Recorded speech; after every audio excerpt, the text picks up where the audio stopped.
Good morning, welcome.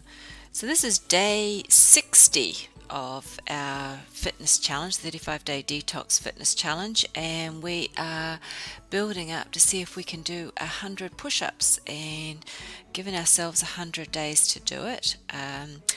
Past halfway, and as I think I said in my last video, a few people have actually done the 100, and I have to say that played on my mind. I'd like to think that it didn't, but we're all susceptible to other people's performance, and so I was wondering whether slow and steady was winning the race or whether fast and furious was the way to go. In my mind, or my heart, I guess, I know that it is definitely slow and steady wins the race, especially with my tendency as the year of the ox to be that steady, calm influence.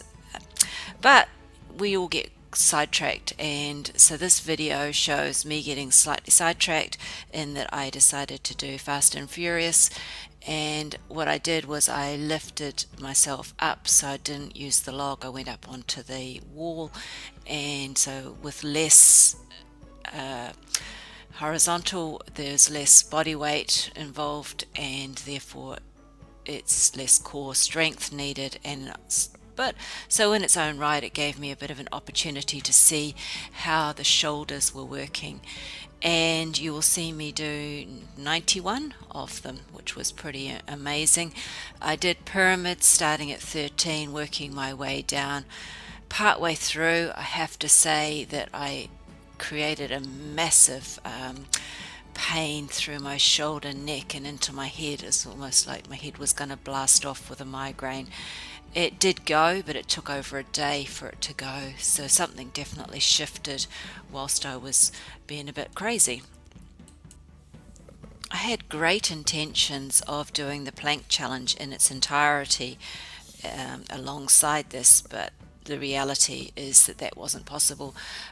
But having said that, you'll see in the yoga that I'm doing today that I'm definitely adding in low plank and side plank to support what I'm doing here. But I did find myself doing a tripod headstand for the first time in a long time, a couple of days after I did the 91.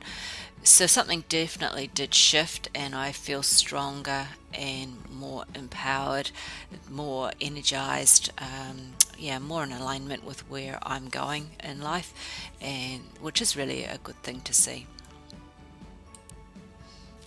Right at the beginning of the challenge, I knew that it would take us through to the full moon, Saturn moving signs, and also Pluto moving signs, so a time of massive change. March is the equinox, it is the final sign of the zodiac, and when I've been reflecting back over my life, I see a massive pattern of March being a very difficult month for me.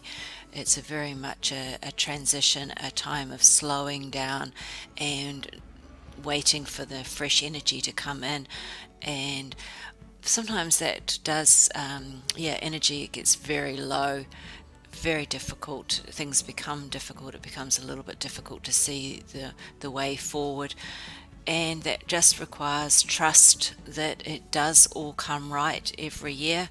Come April, come past the equinox, come into Aries season, and life for some reason just gets a whole lot more obvious as to the direction it should go. So I'm sitting in the nothingness at the moment, and that's difficult, but the challenge is keeping me in the game in terms of giving me that goal and giving me things that keep steadily moving me forward. Off the mat, the themes have been very much about the heart chakra and the throat chakra, the can't count 4 and 5, fourth and fifth chakra that I've been moving through, and it's definitely been the case for some of my clients also. And as we hit tomorrow's full moon, I've been in a struggle over the last few days as to what it was that was blocking me, and that arthritis in my left hand, especially my middle finger, was like it hasn't shifted, and I thought it would have shifted by now. And I think that I don't think, I know now within my being that what it comes back to is a case of forgiveness, and that does come from the heart chakra. And there's been a number of issues that have come up that have led me to understand that that's what it's about. And mostly it's about forgiveness of self.